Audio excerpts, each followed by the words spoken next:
Today, let's talk about how to resist the devil. I'm going to read you from James chapter 4, verses 6 and 7, where we read, "But he gives more grace. Therefore, he says, God resists the proud, but gives grace to the humble. Therefore, submit to God. Resist the devil, and he will flee from you." James chapter 4 begins with James addressing the problem of bad behavior and wrong relationships among Christians. Then, in this passage, he dealt with ways to address these problems, bringing it to the idea that we must submit to God. Then he followed up with the thought, resist the devil and he will flee from you.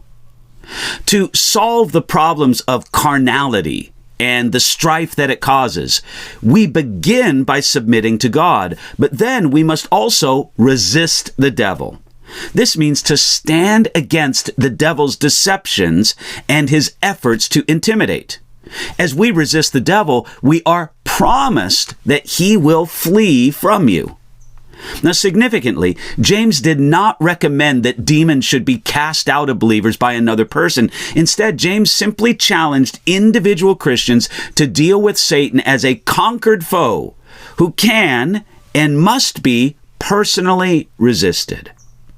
That word resist comes from two ancient Greek words, stand and against. James tells us to stand against the devil.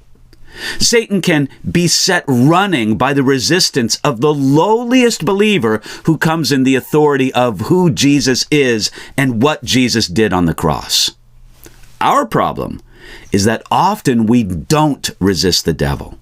Sometimes we almost beg the devil to tempt us, and then we seem to willingly believe his lies.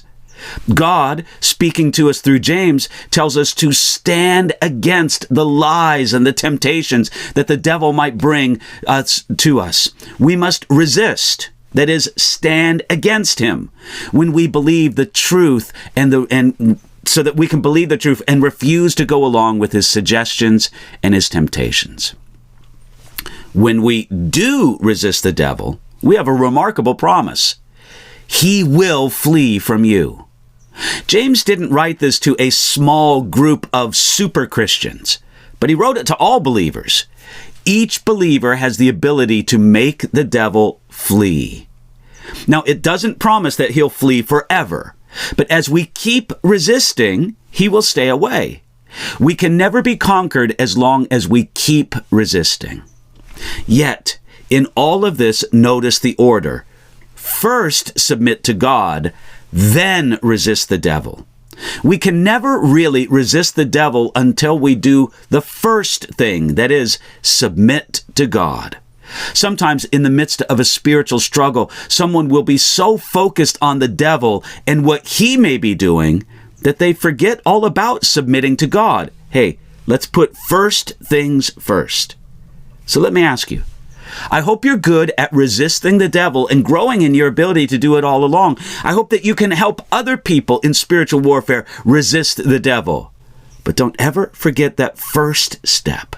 Do it all in a true submission to God, and you can submit to him today.